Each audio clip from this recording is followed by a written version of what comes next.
뭐 보세요? 유튜브를 좀 보고 있었습니다. 김건우 선수님? 이렇게 유튜브 올라오면 한 번씩 이렇게 봅니다. 오늘의 이 제목은 어깨가 더 이상 성장하지 않는 분들에게. 저에게는 좀 매력적인 그런 제목이 아니었나. 또 제가 국내에서 되게 또 좋다고 생각하시는 분이기 때문에 운동도 잘하시고, 우리 김건우 선수님 그 영상 너무 동기부여되고 파이팅 있으십니다. 한번 하시죠. 제가 부산으로 가겠습니다. 불러주시면 제가 한번 가겠습니다. 선수님 파이팅. 오늘 가슴 어깨 진행할 거고, 저의 약점을 보여줄 수 있는 윗가슴 운동, 인클라인, 스미스, 머신부터. 저번에 두혁이랑 운동하고 목소리가 맴돌아. 두혁이 다리 괜찮으려나 모르겠네. 그 마스크를 벗으면서 좀 불편한 점이 생겼어요. 저는 항상 제 마우스피스를 이제 끼고 하는데 꼭 잠깐 그 마스크 앞에다 이렇게 걸어놓거든요. 원래 마스크가 없으니까 걸어놓을 수가 없어가지고 오히려 살짝 불편한 때가 있습니다. 사람들이 좀 벗으라고 하는데 마우스피스 거리용으로 쓰는 겁니다. 자, 다시 이제 운동으로 돌아가서 소소한 팁을 드리자면, 윗가슴이 이제 부족하면 보통 전면 어깨도 약하신 분들이 많아요. 이 전면 어깨랑 인클라인이랑 겹치는 부분이 많기 때문에 거의 같이 해준다고 항상 생각을 하고 진행을 하고 있습니다.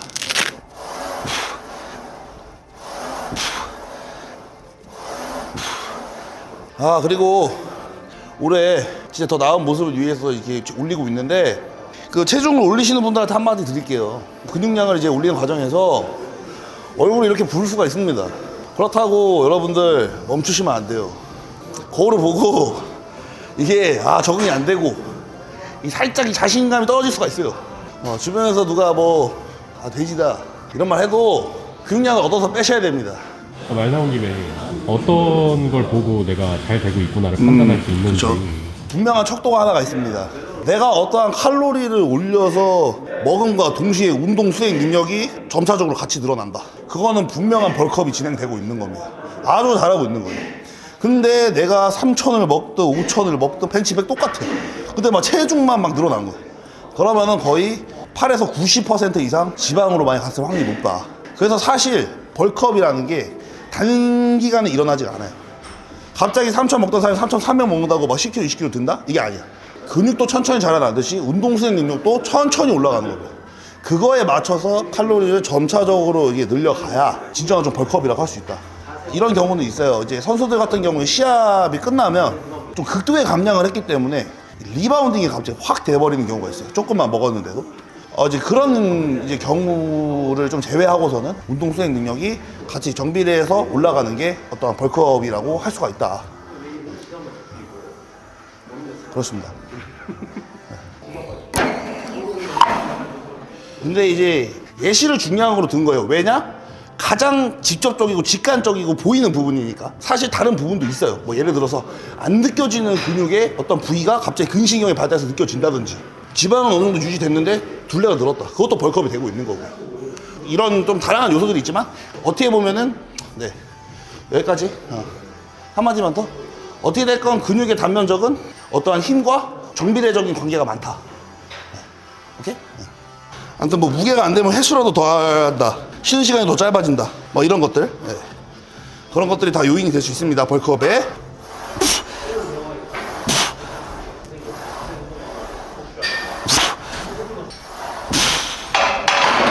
오케이.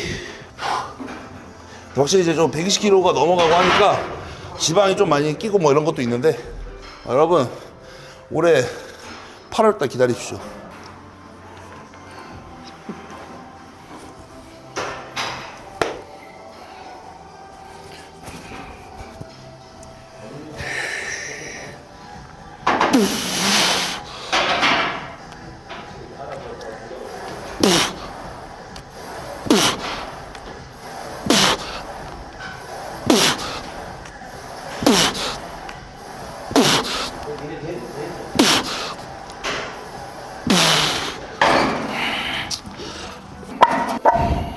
방금 들어가시기 전에 생각이 든 게 있는데, 고중량을 도전하실 때 좀 어떤 생각을 하고 들어가세요?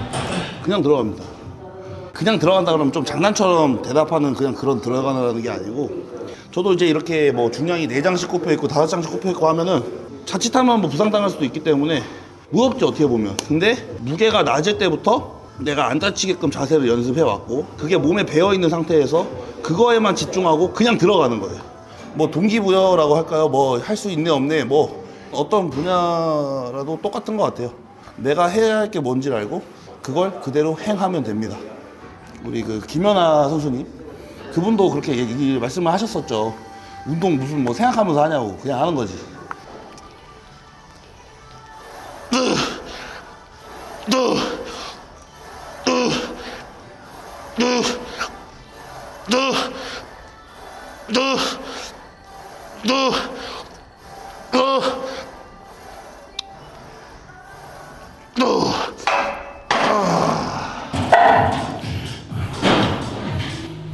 아까에 이어서 그러면 그 벌크업을 진행하고 싶을 때 어떤 부분에 가장 신경을 많이 써야 되나요?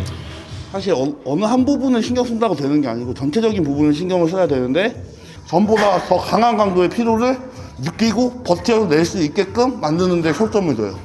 그러면 이제 이렇게 말하면 이제 너무 내용이 광범위하죠. 제가 어느 정도 딱 그 가이드라인 기준선을 살짝 좀 한 말씀 드려보겠습니다. 뭐 헬스장 가면 그래도 인바디 기계는 있죠. 그게 뭐 신뢰도가 100%는 아니지만 10% 초반대, 그 10% 초반대에서 그런 운동 퍼포먼스가 제일 잘 나온다고 해요. 이렇게 10%에서 한 15%까지 사이에서 체지방률을 유지하되 무게나 횟수나 세트가 하는 휴식 시간이나 이런 부분들을 조금이라도 올리면 됩니다. 그게 되는 선에서는 체중을 어디까지나 올려도 상관이 없다. 어떻게 보여요? 쉽죠? 제가 최근에 중량을 좀 안 하고 좀 관절을 쉬고 있다가 다시 중량을 조금 오늘은 치는 날이에요. Light weight baby.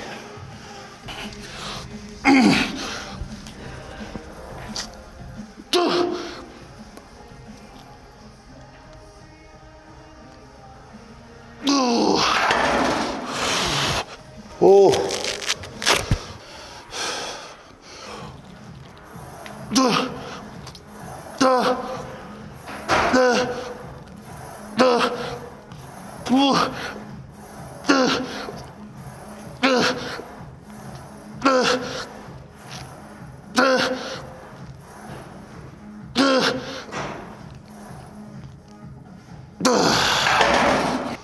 예.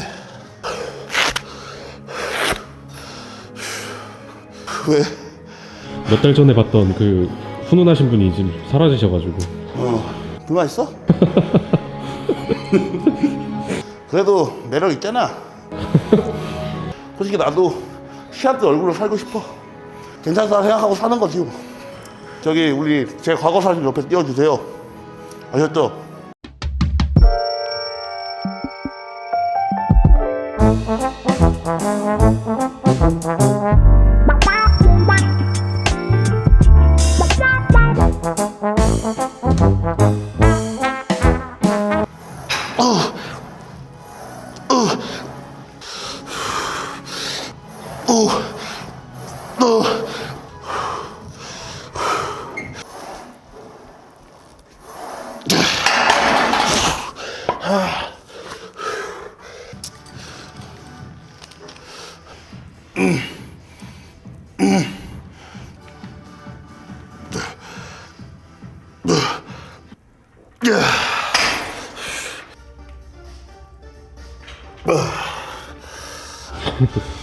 뭐 하신 거예요? 가슴을 쭉쭉 기어나오고 있는 거예요. 혈류가 모아서 못 나가게끔. 그래서 이렇게 하면은 근육의 피로를 더 빨리 쌓이게 할 수 있어요. 거의 마지막 세트나 이게 운동 중에 한 번 정도씩만. 매 세트 하게 되면 운동 안 됩니다.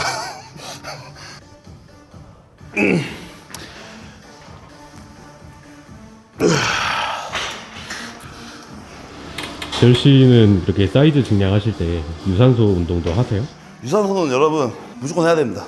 내가 어떤 웨이트 트레이닝으로만 심박수에 그 유산소성 트레이닝을 해줄 만큼의 효율을 낼 수가 있다. 그럼 안 해도 돼요. 근데 보통은 그게 불가능합니다. 특히나 어떤 이렇게 체중이 계속 올라가게 되면 체지방 관리도 체지방 관리지만 어떤 심폐 능력의 어떤 지구력이 떨어질 수가 있어요. 그래서 그런 부분도 조금 보완을 해주려면 많이 해줘야 되는 부분이 아닌가.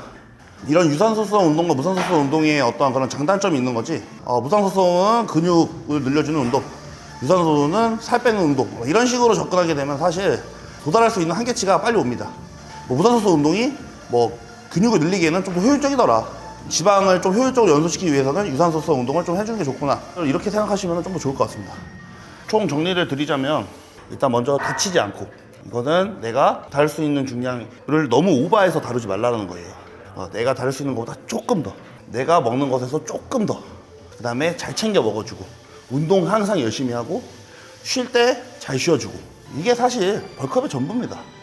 이게 간단한 총 정리고, 이제 거기서 아까 들어간 게 체지방률을 한 10% 초반대 유지하면서 앞서 말씀드린 정리한 부분들을 이행하셔라, 이렇게 좀 생각하시면 쉽겠습니다.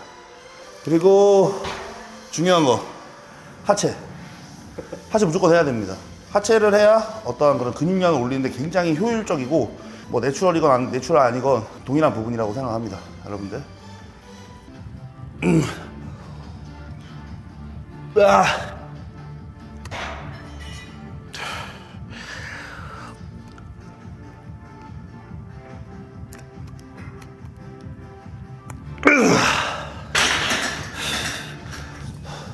오늘은 여기까지.